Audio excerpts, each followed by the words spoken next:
I feel honored today to represent my country at this forum of world leaders, where we have a chance to discuss problems that the world is facing. I want to talk about a lot of problems, but just 4 today. And I especially came to this forum despite a difficult time in my country, facing challenges.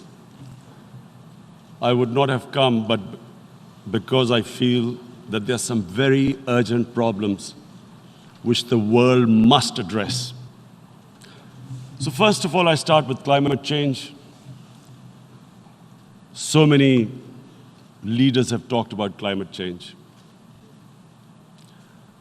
But Mr. President, I feel that there is a lack of seriousness. Perhaps world leaders some of the leaders who can do a lot, do not realize the urgency of the situation. We have a lot of ideas, but as someone said, ideas without funding is mere hallucination. Pakistan, I'll give you start with my own country. Our country is amongst the top 10 nations in the world which are most affected by climate change. We depend upon our rivers. We are mainly an agricultural country. And 80% of the water in our rivers comes from our glaciers. The glaciers not just on the Pakistani side, even India. The 80% of the water in Ganges and the Indian rivers also comes from the glaciers, from the Himalayan glaciers, Karakoram, Hindu Kush.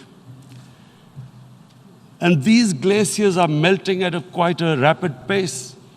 We detected already 5,000 glacial lakes in our mountains. And if this keeps going, if nothing is done, we are scared that humans are facing a huge catastrophe.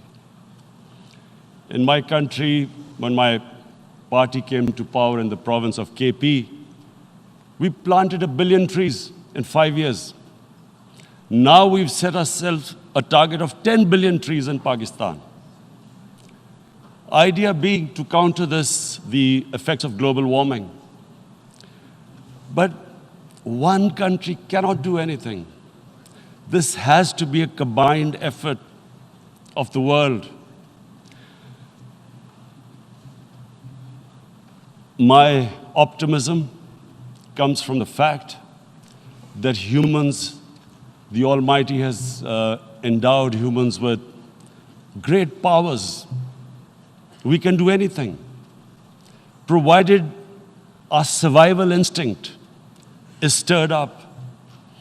And this is really what I hope that the United Nations will take a lead in this. There must be more emphasis. Richer countries must be pushed. Countries that are responsible for, mainly are responsible for greenhouse gas emissions. They must be pushed because our country contributes minuscule amount to greenhouse gases. So I feel that the United Nations must take leadership in this. My second issue for me right now is even more critical.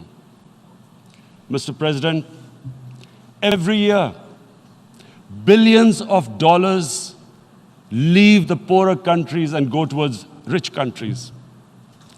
Billions of dollars siphoned off by the ruling elites of the developing world.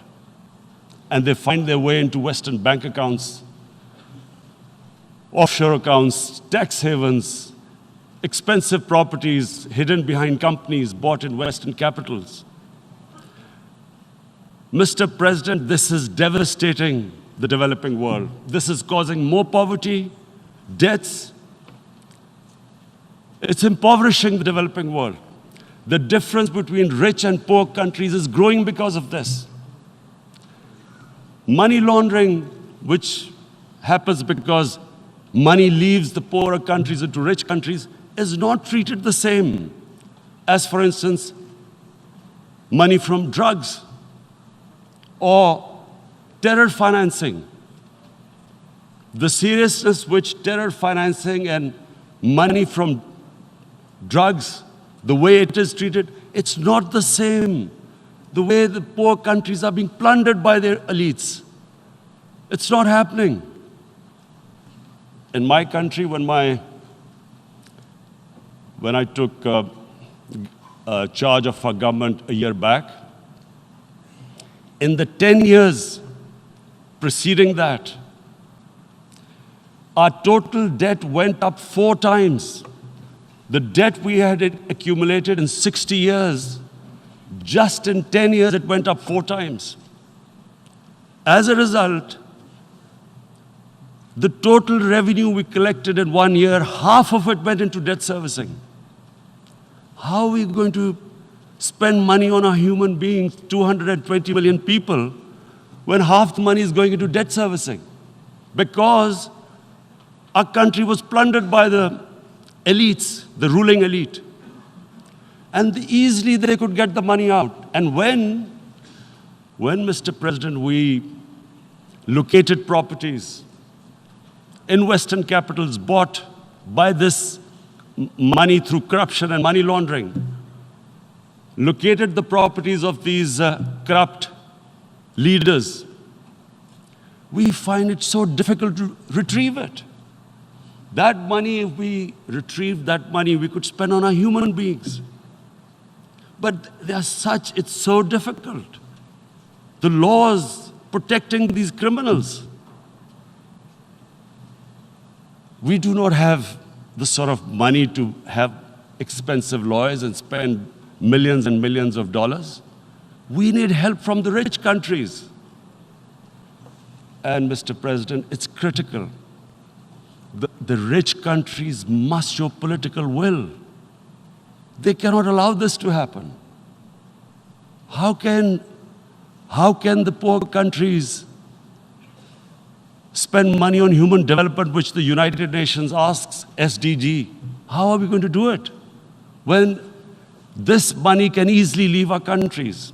So, unless the rich countries intend to build walls to stop economic refugees coming as we see right now, they must take action. They must take action now. It must be a deterrent.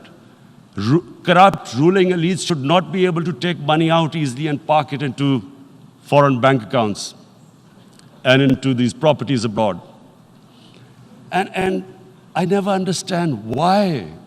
Why do we have these tax havens? Why is this allowed? Why shouldn't rich people pay taxes? Why is it legal to have these tax havens where you have these secret accounts? Because, the world is changing. The population of the world is growing. Sooner or later, you're going to have a crisis. If the poor get poorer and the rich get richer, there is going to be a crisis sooner or later. So this is my second point. I hope that the United Nations takes a lead in this. It involves the IMF, the World Bank, Asian Development Bank. They must find a way of stopping this plunder of the developing world. My third point is Islamophobia. Islamophobia, since 9/11, has grown at a pace where it is alarming. Human communities live together. There should be understanding amongst them. But Islamophobia is creating a division. Muslim women wearing hijab, it's become an issue. It's become an issue in some countries. Hijab is some sort of a weapon. A woman can take off her clothes in countries, but she can't put on more clothes. How is this happening? Because of Islamophobia. And how did this Islamophobia start? After 9/11. And why did it start? Because certain Western leaders equated terrorism with Islam. Islamic terrorism. Radical Islam. What is radical Islam? There is only one Islam, and that is the Islam we follow of Prophet Muhammad sallallahu alaihi wasallam. There is no other Islam. Radical Islam, Islamic terrorism, what message did they send to people in the West? And why is there Islamophobia? How is a person in New York, in the Midwest, in the US, in European capital, how is he going to distinguish between who is a moderate Muslim and who is a radical Muslim? Because terrorism has nothing to do with any religion.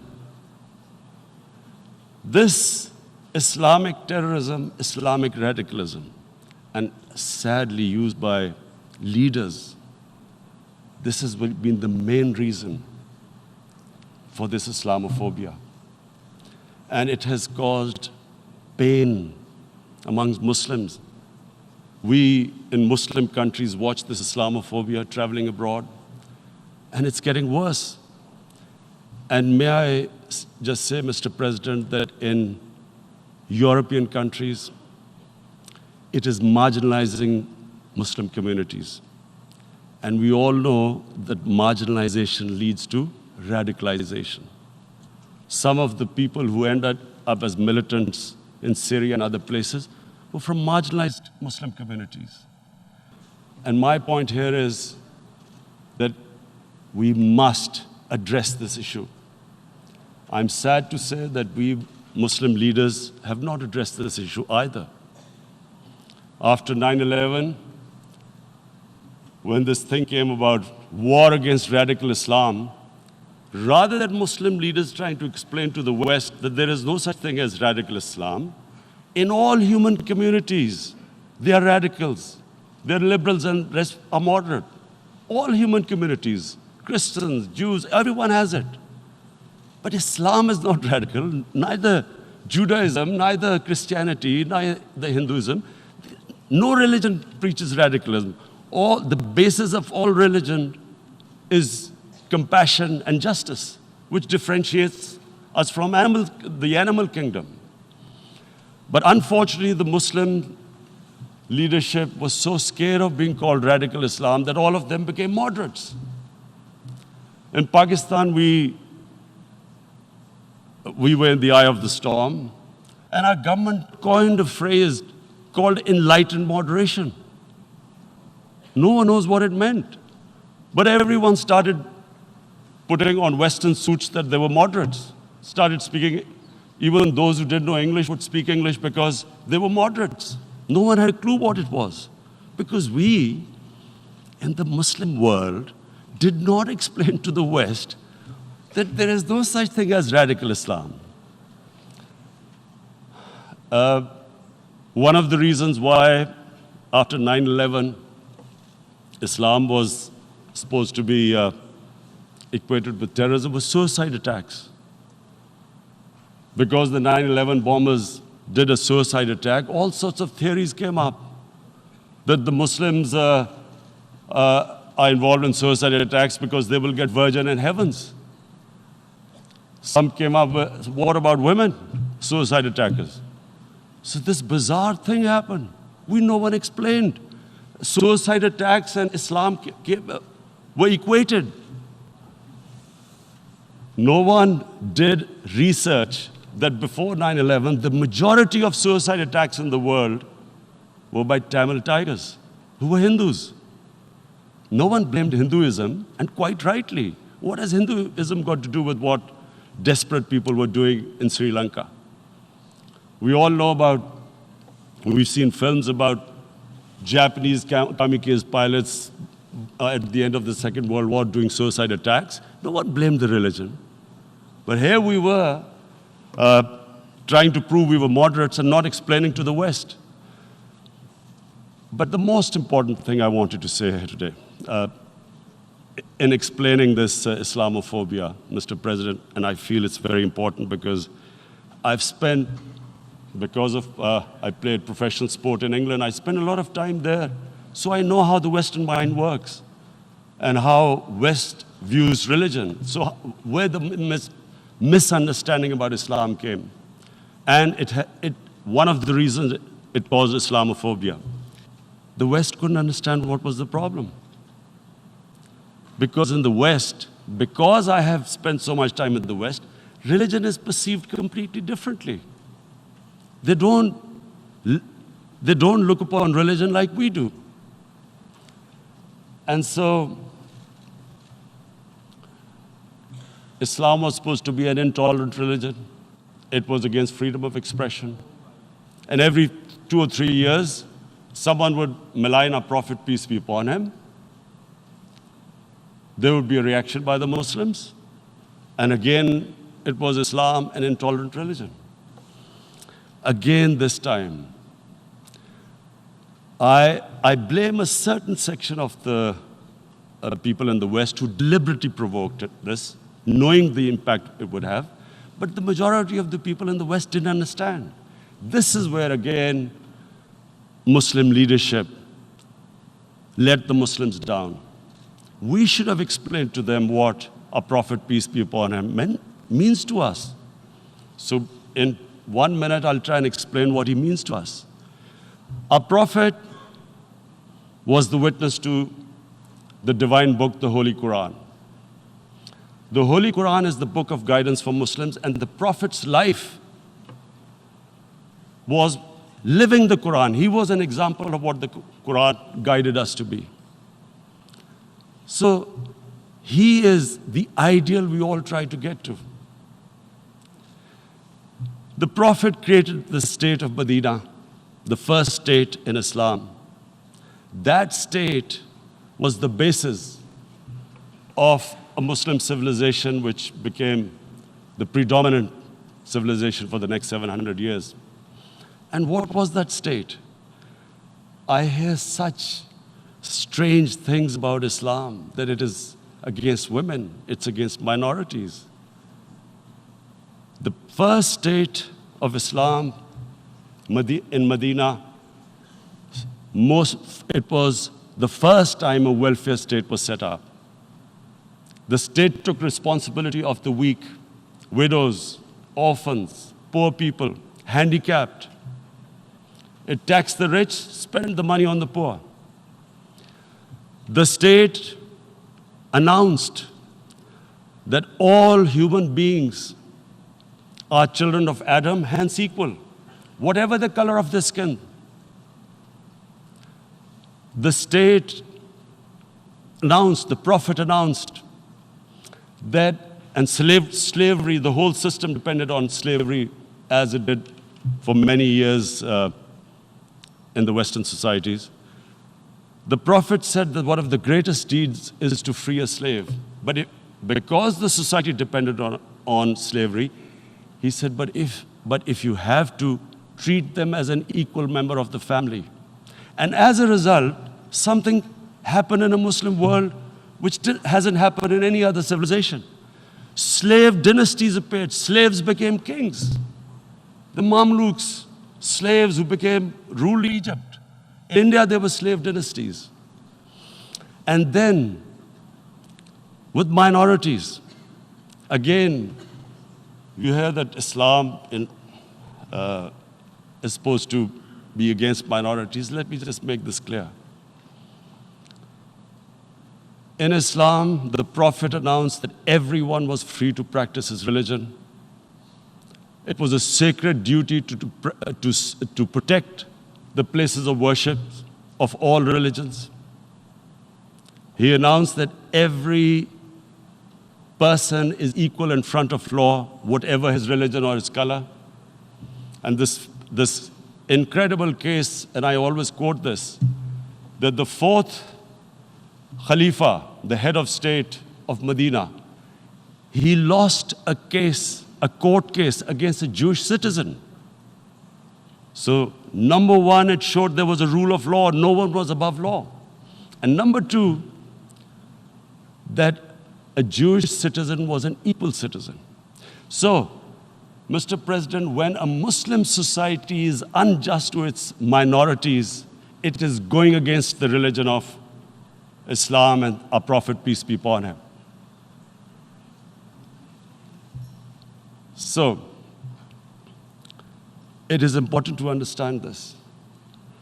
The Prophet lives in our hearts. When he's ridiculed, when he's insulted, it hurts. As we human beings understand one thing: the pain of the heart is far, far, far more hurtful than physical pain. And that's why the Muslims react. And I always thought that if I ever had the stage, I would try and explain this to the world community, especially to the Western community, because having lived in the Western community, people didn't understand this. When I first went as a teenager to England, there was a comedy film on Jesus Christ. It's unthinkable in Muslim societies. So we need to explain that, look, in a human community, we must be sensitive to what causes pain to other human beings. We have, in the Western society, and quite rightly, the Holocaust is treated with sensitivity because it gives the Jewish community pain. That's all we ask. That do not use freedom of speech to cause us pain by insulting our Holy Prophet. That's all we want. And now, the number fourth point, Mr. President, and this is the most critical point, is the reason why I especially came here. Before I go on this, I want to make one thing clear, that when we came to power, my first priority was that Pakistan would be a country which will try its best to bring peace. We had been through this war on terror. We joined the United States war on terror after 2001. And Pakistan went through one of its worst periods where 70,000 Pakistanis died and over 150 billion was lost to our economy. And Mr. President, I opposed the war because in the 80s, Pakistan had joined the Western countries in what was the freedom struggle then in Afghanistan against the Soviets. And it was funded by the Western countries. These Mujahideen groups, which were treated in guerrilla warfare, were trained by Pakistan Army, funded by the Western countries, and especially US, and they waged what was a freedom struggle in Afghanistan. The Soviets called them terrorists. We called them freedom fighters. 1989, the Soviets retreated. The Americans packed up and left. Pakistan was left with these groups. Come 9/11, Pakistan joined the United States in this war on terror. And now our government was supposed to, the reason why I opposed joining this war, because here we had indoctrinated them in jihad, meaning freedom struggle against foreign occupation. Now, because we had joined the US, and the US had occupied Afghanistan, now we were supposed to tell them that, no, this is not freedom struggle and jihad, it's terrorism. So that's why I tried to tell then government that, stay neutral because you will have leverage over them. You will be able to control them. But if you join them, you become collaborators and they will attack you, which is what happened. They turned against us. We went through a nightmare. 70,000 people killed in a war we had nothing to do with. No Pakistani was involved in 9/11. Taliban were in Afghanistan. Al-Qaeda was in Afghanistan. What had we to do with it? 70,000 Pakistanis died. So when we came to power, we decided that we would dismantle what was left of these groups. And this decision was taken not just by us, but by all the political parties in Pakistan. Unfortunately, they didn't implement it. So we came to power, we decided to implement it, and we dismantled whatever was left of the groups. And I know that India keeps accusing us that there are these groups there. I would like the United Nations to send observers, see for themselves what we've done. No Pakistani government would have dared to do this because it would have created strife. But we decided that there would be no militant organizations in Pakistan. So I need to give you this background and to what I'm going to say later on. And secondly, we started mending fences. I invited the Afghan president. We developed a relationship with Afghanistan. We had problems with Iran. We mended fences there. And then India. Now let me just give you a little background about my relationship with India. Because of cricket, and cricket being it's a passion in the subcontinent, I had great following in India. I have friends in India, and I loved going to India. So immediately, when my party came to power, the first thing we did was to immediately reach out to India. And I spoke to President Modi, and I said, look, we have similar problems. Climate change, poverty, let's get together. Let's resolve our differences through trade. Let's build a relationship on trust. Prime Minister Modi told me that, there were terrorist attacks from Pakistan. I said, we have problems with you. There are terrorist attacks which we know are instigated by India in Balochistan. We caught a spy, Kulbhushan Yadav, who admitted what the sabotage going on in Karachi and Balochistan. So we said, look, let's leave that behind. Let's move forward. Our main priority should be our people. The highest number of poor people live in the Indian subcontinent. Unfortunately, didn't make any headways. Our foreign ministers were supposed to meet on this in the UNGA last year. India canceled it. We thought that it's their election coming up. It's a nationalist, ultra-nationalist party. It doesn't want to cozy up to Pakistan. So we thought, okay, we'll wait till the elections. Meanwhile, a 20-year-old Kashmiri boy, whose father said was radicalized by the security forces in Kashmir, blew himself up on an Indian convoy. Immediately, India blamed us.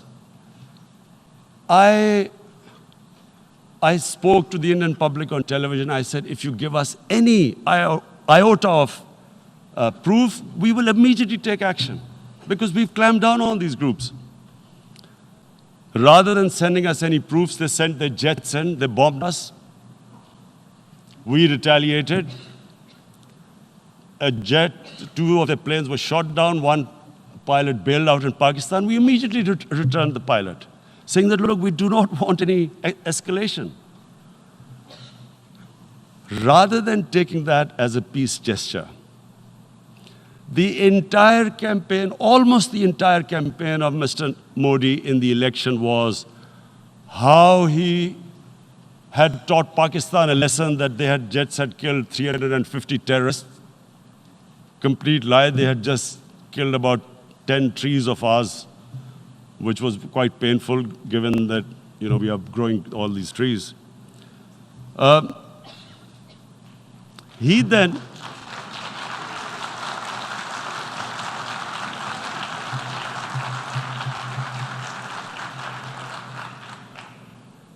The election campaign, Mr. Modi used words like, "This is just a trailer. The movie is about to start. I went into Pakistan and taught them a lesson." This was the election campaign.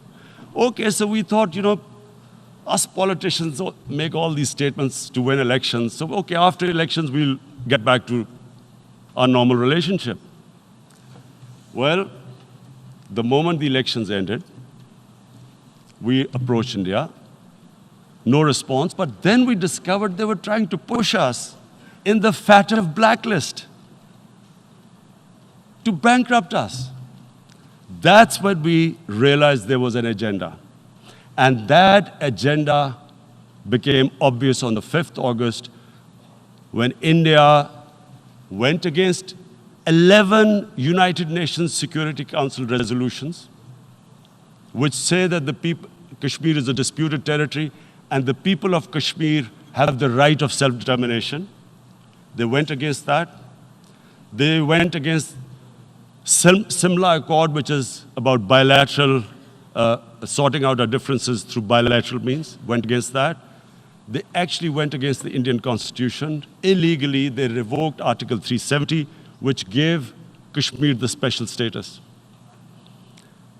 They got an extra 180,000 troops there. Total number of security forces in Kashmir now are 900,000. And they put 8 million people of Kashmir under curfew. Mr. President, now I just briefly want to make the people understand, how can anyone do something like this? And for that, I have to explain to you what is RSS. RSS,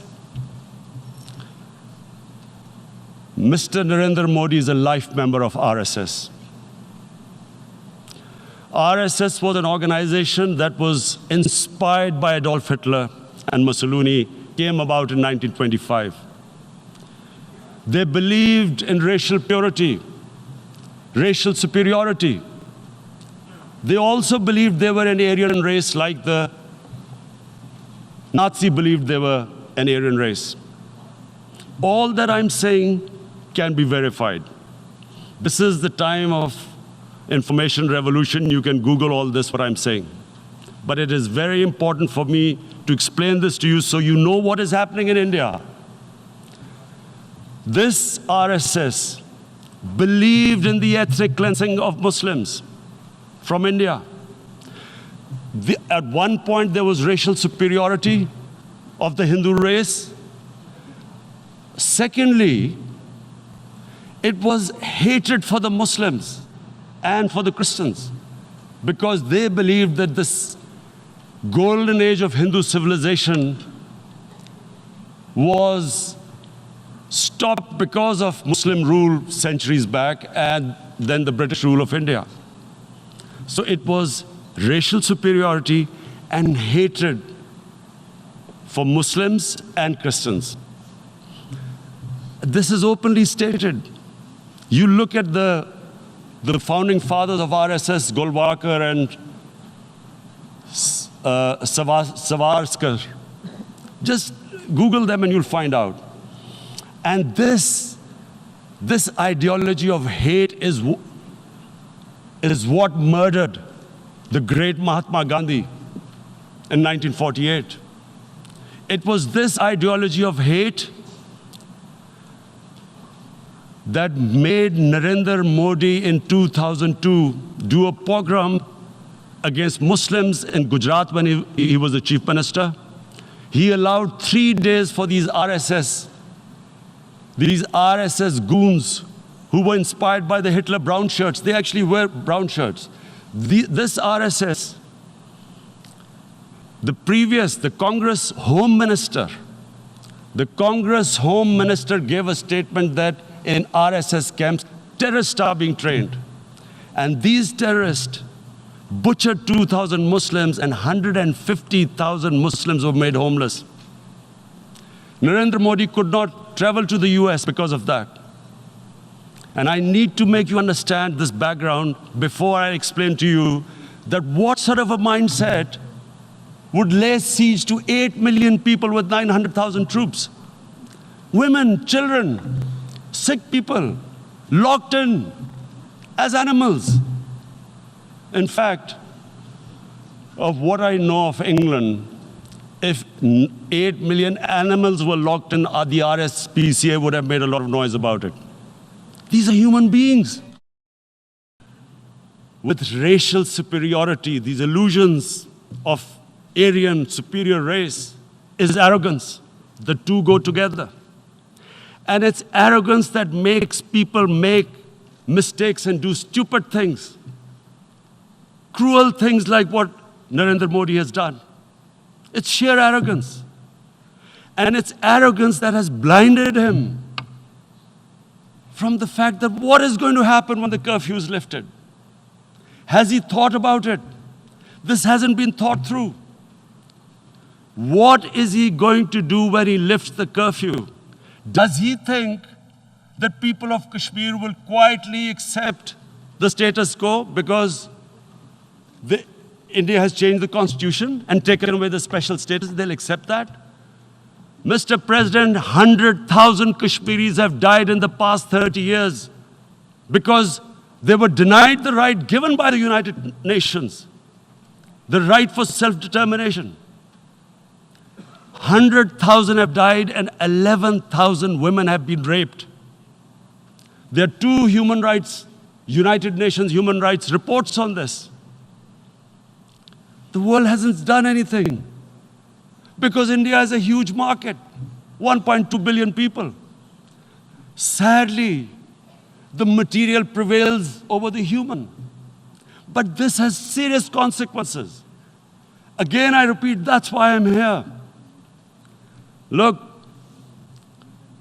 what is going to happen when the curfew is lifted will be a bloodbath. The people will come out. There are 900,000 troops there.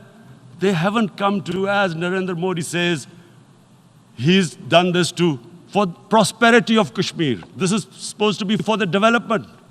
These 900,000 troops, what are they going to do when they come out? There'll be a bloodbath. Has he thought it through what happens then?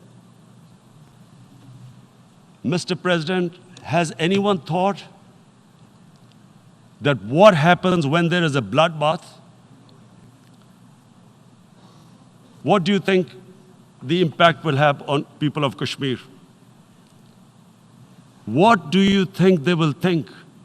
The way they have been boxed in their houses, treated like worse than animals, no rights. Thousands of all the political leadership has been arrested, taken out of Kashmir. Even those Kashmiri leaders who were pro-India have been taken out. 13,000 boys have been picked up and taken to God knows which destinations. So what do they think? What will the people of Kashmir do when they lift the curfew? They will be out in the streets. And what will the soldiers do? They will shoot them. They've already used pellet guns, blinded young boys. In the last 6 years, the 5 years, the oppression that has gone on in Kashmir. And so, Kashmiris will be further radicalized. Mr. President, there will be another Pulwama. And guess what? India will blame us. They're already blaming us. They're saying all this is happening because of Pakistan. One of their defense ministers said, there are 500 terrorists lined up on the border to go in. Why would Pakistan send 500 terrorists when there are 900,000 troops? What impact are they going to make? What will they do? And why would? Don't we know that the moment there is some terrorist attack, all that will happen is there will be further cruelty and oppression of the people of Kashmir. We will just give the 900,000 troops to further crush the people of Kashmir. And then we'll give the Indian government an excuse that, look, Pakistan is a terrorist state, and this mantra that has gone on, Islamic terrorism. the moment you use this catchword, Islamic terrorism, the whole world turns away. No one talks about human rights. You can do whatever you want, which is what has happened in Kashmir, because they keep using this word, Islamic terrorism. And this is what they're doing right now. What do we benefit from further increasing the cruelty on the people of Kashmir? And why would we want this? But there is no other narrative left for India. As when they lift the curfew, whatever happens, Pakistan will be blamed, and there is always a danger of another Pulwama. They might come and bomb us again, and then another cycle might start. And what does Narendra Modi think? That 180 million Muslims of India are thinking right now. Aren't they watching these Kashmiris stuck inside for 55 days they've been stuck in? Aren't they watching? What do you think? Don't you think that the Muslims will be radicalized in India? And I am talking about 180 million people. And when they get radicalized, there will be some incident in India somewhere down the line. Again, we will be blamed. And I'm warning you right now, again, we will be blamed. And Mr. President, what about 1.3 billion Muslims who are watching this? And they know that it is only happening in Kashmir because they're Kashmiri Muslims. This is not happening to Kashmiri Hindus. They know that this is happening because of their religion. So what do you think they will be thinking? What do you think the Jewish community would think if they were, forget 8,000 Jews stuck like this? What do you think Europeans would think? What do we think? I mean, any human community, if their members are stuck like that, what do you think they will think? Are we a children of a lesser God? Is it not going to cause us pain? And then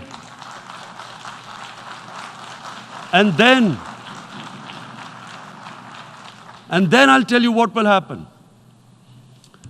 People will, in the 1.3 billion Muslims, someone will pick up arms.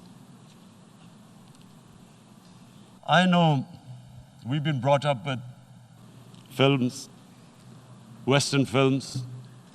This good, decent guy doesn't get justice.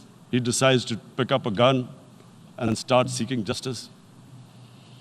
There was a film made in New York, famous film called Death Wish. This guy gets mugged by and his family, his wife gets killed or something. He can't get justice. He picks up a gun and he goes around shooting muggers. And the whole cinema cheers him on. So what do you think the Muslims are thinking right now? If there is a bloodbath, there will be Muslims becoming radicals, not because of Islam, but because of what they will see, that there's no justice when it comes to Muslims. There were Rohingya Muslims, Myanmar, who are, God knows, almost 1 million people out, ethnic cleansing. What was the response of the world community? So what do you think will be the response of 1.3 billion Muslims? I picture myself. I'm in Kashmir. I've been locked up for 55 days. I have heard about, and there are rapes, Indian Army going into homes, soldiers. Would I want to live this humiliation? Would I want to live like that? I would pick up a gun. You're forcing people. You are forcing people into radicalization. When people lose the will to live, what is there to live for? And this is what, if you can do this to human beings, you are actually radicalizing people. And so, Mr. President, I want to repeat here, this is one of the most critical times. There will be a reaction to this. Pakistan will be blamed. two nuclear-armed countries will come face to face like we came in February. And before we head in that direction, the United Nations has a responsibility. This is why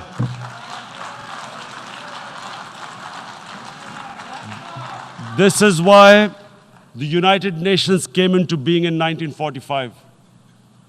You were supposed to stop this happening. I feel we are back to 1939. Munich, Czechoslovakia has been taken, annexed. What is the world community going to do? Is it going to appease a market of 1.2 billion, or is it going to stand up for justice and humanity?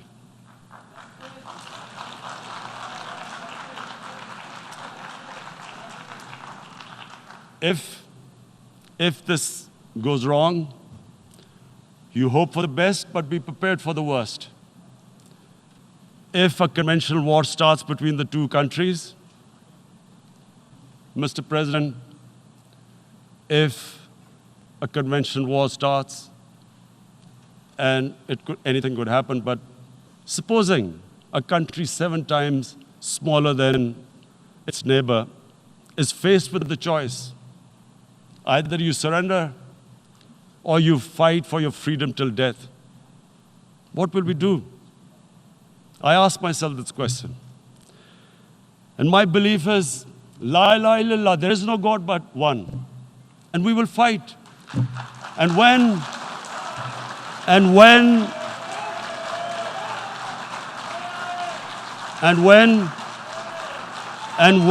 a nuclear-armed country fights to the end, it will have consequences far beyond the borders.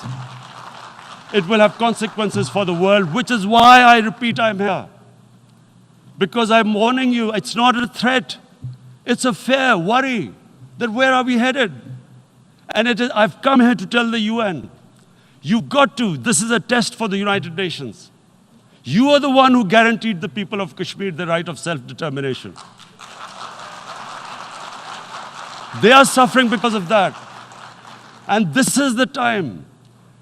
This is the time not to appease like in 1939 appeasement took place. This is the time to take action. And number one action must be that India must lift this inhuman curfew, which has lasted for 55 days. It must free all political prisoners, and especially those 13,000 boys that have been picked up. Parents don't know where they've disappeared. And then the world community must give the people of Kashmir their right of self-determination. Thank you.